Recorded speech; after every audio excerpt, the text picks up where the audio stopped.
Diana Filipova avec ce titre, là encore c'est un titre qui claque et sur lequel on va revenir, de l'inconvénient d'être russe. Quelques mots pour rappeler que vous êtes né en 1900, j'ai pas pris mes lunettes mon Dieu, 1986, 1986. Vous arrivez en France à l'âge de 8 ans, vous vous installez avec votre famille du côté de Nancy et puis très vite vous allez essayer de gommer tout ce qui peut vous rattacher à votre pays d'origine et tout cela prend encore une mesure plus importante avec les événements que l'on connaît aujourd'hui. Pourquoi ce livre aujourd'hui, Diana Filipova ? Bonjour à toutes et à tous. Alors, avec le début de la guerre, je travaille dans les droits humains, en lien avec la Russie, et j'ai eu assez rapidement à participer dans les politiques mises en place, notamment à Paris, sur l'accueil des Ukrainiens. Et puis, je ne pouvais pas me taire parce que c'était une sidération de savoir que ce pays dont j'ai toujours soupçonné le pire puisse aller au-delà. Et j'ai commencé à intervenir aussi sur des plateaux, en me souvenant que j'étais aussi quand même née en Russie, j'avais peut-être des choses à dire. Et plus j'intervenais sur des plateaux, plus j'écrivais des articles, plus j'allais mal, plus je sentais qu'il y avait une sorte d'aporie interne, jusqu'à un moment où j'ai eu une sorte de désarçonnement. Je me suis retrouvée dans une espèce de crise personnelle aiguë, où j'ai compris qu'il y avait quelque chose dans ma manière de penser la Russie depuis des années, par rapport à moi et par rapport au reste du monde, enfin par rapport à l'extérieur, un échec, justement un échec de la pensée. Et que je m'étais en fait plantée, que j'avais éloigné beaucoup de choses qui font partie de mon identité, si haïssables, qui relèvent de la Russie, et que je devais prendre à bras le corps, je devais les explorer, je devais revenir dessus. Donc je suis arrivée finalement à ce moment-là de crise, de désarçonnement. J'ai dû me replonger dans mon histoire, une histoire intime, mon immigration, mon arrivée en France, et puis le repasser sous ce prisme très particulier. Qu'est-ce que c'est d'être russe ? Qu'est-ce que c'est pour moi que d'être russe? Qu'est-ce que ça signifie pour les autres? Et qu'est-ce que je peux tirer de cette exploration à la fois intime, littéraire et politique d'utile pour, évidemment pour moi, mais surtout pour les autres? Comprendre, la volonté de comprendre. Précisons-le, ce n'est pas un livre sur la situation aujourd'hui en Russie ou en Ukraine, mais n'empêche que le livre découle de cela et de votre envie, vous, de vous positionner par rapport à cette situation. Il est important aussi de replacer le contexte. Je le disais, vous êtes arrivé en France, vous aviez 8 ans, votre mère est d'origine russe, votre père, lui, est d'origine grecque, tous deux scientifiques. Quel héritage vous ont-ils donné par rapport à cette culture russe ? Alors, pour répondre à la première question, oui, ce n'est pas un livre sur la guerre en Ukraine. Je prends la parole et je continue à le faire sur la question de la guerre, je continue d'agir, mais ce n'est pas un livre qui parle de cela. J'ai voulu adopter un regard différent, puisqu'il m'a semblé que dans le fait que cette guerre ait eu lieu et que pourtant d'entre nous, et pour moi aussi, elle ait été une surprise, une sidération absolue, peut-être montrer que nous n'avions pas forcément envisagé la question russe sous le bon angle, que quelque chose avait été négligé ou pas assez pensé. Et donc, c'est là où j'ai dû vraiment me frotter à ce que la Russie avait laissé en moi, à cet héritage, qui est un héritage qu'on ne choisit pas. J'en parle beaucoup dans le livre de cet héritage que les Russes refusent et qui est un héritage lourd, qui est un héritage qui n'a jamais connu de démocratie quasiment et qui est un héritage littéraire. Donc c'est une partie du livre assez importante et consacrée à cette image littéraire de la Russie qui est finalement aujourd'hui celle que l'on retient. La Russie qui n'existe pas, incarnée par sa littérature. Et donc cet héritage, il est assez particulier. Il est en fait la demeure, le pays de ceux qui n'en ont pas. Puisqu'il y a énormément de Russes qui ne se reconnaissent et qui ne se sont jamais reconnus dans les hommes qui dirigent ce pays, dans ce qu'il fait. Et il fallait bien trouver quelque chose comme un point d'ancrage. Et ça tombe bien, puisqu'il y a quelque chose en Russie qui est la littérature, qui est quasiment du domaine du sacré en Russie. Et c'est un point d'ancrage absolument merveilleux. Donc moi, comme mes parents, comme ma mère, qui est poète, comme d'autres de mes pères et de mes prédécesseurs, nous nageons dans cette Russie imaginaire qui est véhiculée par la grande littérature, jusqu'à perdre pied, c'est-à-dire perdre le réel véritable, qui est le réel quotidien, le réel de la Russie politique, de la Russie sociale, parce que je parle aussi beaucoup de la désagrégation de la société civile, de la violence des rapports, du refus du réel, du refus de se cogner à ce qui fait mal. Et tout cela est à la fois rendu possible et aussi causé par, dans un double rapport très ambigu, par le royaume littéraire de la Russie.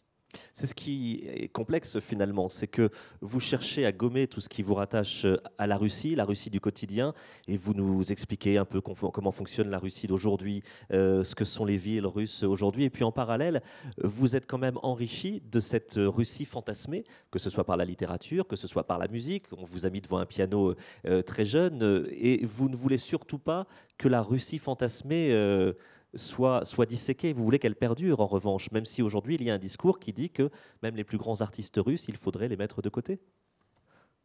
Je suis évidemment enrichie par mes origines, par mes doubles origines, mais pas parce que c'est de la Russie, parce que ce livre porte sur l'importance de l'altérité.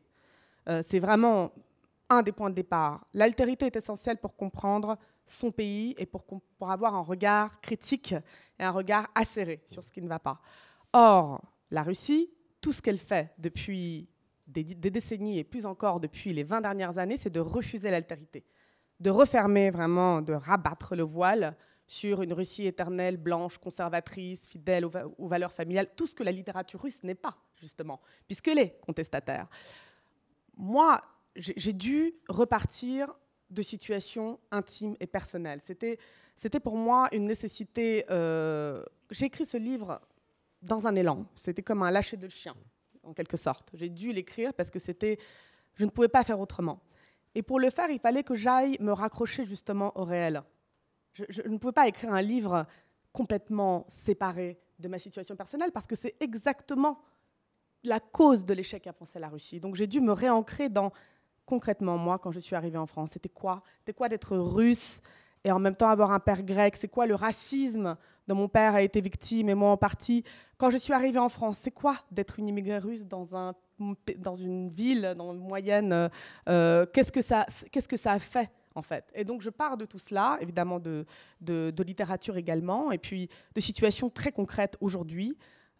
Pourquoi est-ce qu'on parle russe à ses enfants? Pourquoi est-ce qu'on refuse, comme c'est mon cas, de parler russe à ses enfants, pour essayer de comprendre à partir de situations personnelles un trait, une caractéristique, une aporie parfois, parce que je n'ai pas des réponses, je n'ai pas de réponse. Ce n'est pas un livre qui donne des réponses, ce n'est pas un essai, il donne un début de commencement de ressenti et de compréhension. Et c'est pour ça que ces 15 chapitres s'articulent tous autour d'une situation personnelle et débouchent sur quelque chose d'un tout petit peu plus grand, plus général, parfois russe, parfois pas du tout. Voilà.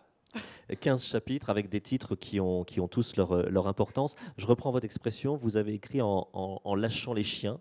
Écriture douloureuse ou écriture salvatrice, ou finalement peut-être les deux? Les deux, en général. Bien sûr, c'est toujours douloureux et salvateur. Et c'est vrai que moi, j'ai un rapport à l'écriture qui est un rapport de nécessité. J'ai besoin d'écrire pour aller bien. Et effectivement, à ce moment de crise, de désarçonnement, j'aurais pu prendre un psy ou aller boire un thé ou j'en sais rien. Mais j'ai décidé d'écrire.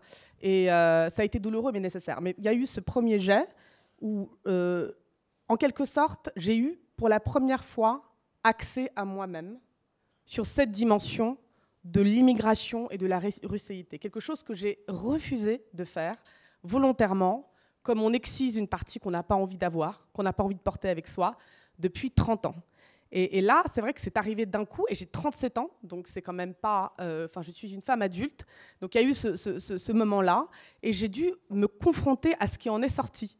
Donc j'ai eu ce texte devant moi, et je ne savais absolument pas ce que j'ai commis. Et ensuite, évidemment, je suis revenue dessus, et avec le travail de l'écrivain, le travail littéraire qui pour moi est absolument essentiel, j'en ai fait ce livre-là, avec une volonté d'aborder le sujet intime, le sujet littéraire, le sujet politique.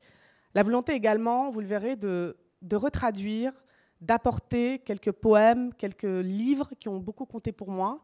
Un nombre limité, je n'ai pas voulu ensevelir les lecteurs sous les références, mais sur lesquels je reviens plusieurs fois, comme des thèmes, comme une ritournelle, pour montrer en quoi de là pouvait jaillir une compréhension de la Russie, et de moi-même également, aussi grande que certains poèmes de Rimbaud, certains textes de Flaubert, de Balzac, nous donnent un accès en tant que Français à la France et à soi. Au-delà de votre parcours personnel, de ce récit et de votre lien avec la Russie, c'est un livre sur le déracinement, ce qui veut dire que c'est un livre qui pourra parler à 1001 personnes qui ont pu être dans cette même situation. Avez-vous aussi pensé à cela lorsque vous l'avez écrit, ou finalement était-ce un projet vraiment très, très personnel? Je pense que la littérature, c'est l'universel singulier, l'incarnation même de l'universel singulier, et même si ce livre parle de moi, je parle parfois des transfuges, des transclasses dans ce livre également. Je crois que nous avons une expérience qui est commune, qui peut se partager sans être réductible à la multiplicité des situations. Je crois que nous pouvons tous nous reconnaître puisque, en fait, à chaque fois que je parle de ce livre à quelqu'un, des histoires naissent. Les gens viennent me voir en me disant « Ah, mais moi aussi, mais mon grand-père, ma grand-mère, mon cousin… » Donc, en fait, personne n'est blanc et pur. Ça n'existe pas. C'est une invention, comme l'invention de la Russie. C'est quelque chose, une monstrueuse invention pour le coup. Donc, je crois que, oui, il peut parler à tout le monde. Et j'ai évidemment eu cette idée en tête, parce que, voilà, pour mon lecteur, que chaque lecteur, mon semblable, mon frère, mon ennemi, puisse se reconnaître dedans. Mais je suis partie, et vraiment, je tiens à revenir dessus, pour la première fois peut-être de ma vie, de quelque chose de très intime et qui est particulièrement cash et sans phare, ce qui m'est très peu propre, parce que je suis très pudique, j'ai du mal à parler de moi, j'ai problème avec l'autofiction, un problème personnel, et j'ai dû aller dedans. Donc voilà, ça parle quand même d'une situation intime qui, je l'espère, éclairera et donnera des choses à manger et à boire à ceux qui le lisent. Vous faites le choix d'un titre volontairement provocateur en utilisant le terme inconvénient, de l'inconvénient d'être russe. Est-ce qu'il y a là une façon d'attirer le regard sur votre histoire et peut-être d'attirer le regard sur ces Russes qui ne sont pas en Russie? Il y a sans doute quelque chose de très cash, j'aime beaucoup les titres cash, mais je crois qu'il correspond exactement à ce que je voulais dire sur le fait de naître avec un héritage. De l'inconvénient d'être russe, c'était qu'on vient au monde et on ne peut pas s'en débarrasser comme on vient avec des parents, qu'on ne choisit pas, on vient avec un bagage qui, dans le cas de la Russie, est un bagage particulièrement lourd et détestable, en fait. Je choisis bien le mot que j'emploie, détestable, vraiment. Et ce bagage fait que nous avons une tendance, quand on est russe, et c'est ce qui probablement définit la russéité, c'est de se haïr, de ne pas reconnaître cet héritage et de se détester pour lui. Cette double approche, cette double tendance qui empire les choses. Et en fait, pour moi, il faut reconnaître que voilà, c'est un peu plus difficile de naître là-dedans, pour plein de raisons, mais il faut viser la reconnaissance. Cette reconnaissance, c'est d'accepter, de se réconcilier avec ce qu'on ne choisit pas pour ne pas le répéter. Et il me semble qu'il y a en Russie, peut-être, une nouvelle génération, qui sont nés après 2000, pour certains après 2005, qui commencent à le comprendre et qui rompent avec leurs parents, leurs grands-parents, avec cet héritage de se fermer les yeux, de mettre la tête dans le sable, de refuser ce qui est détestable, et qui disent oui, nous sommes haïssables, mais nous ne sommes pas obligés de transmettre cela à nos enfants. On peut rompre cette boucle maudite et choisir un autre avenir pour la Russie. Voilà. Merci Diana Filipova pour la force de votre Merci témoignage beaucoup, merci. de l'inconvénient d'être russe. Merci beaucoup.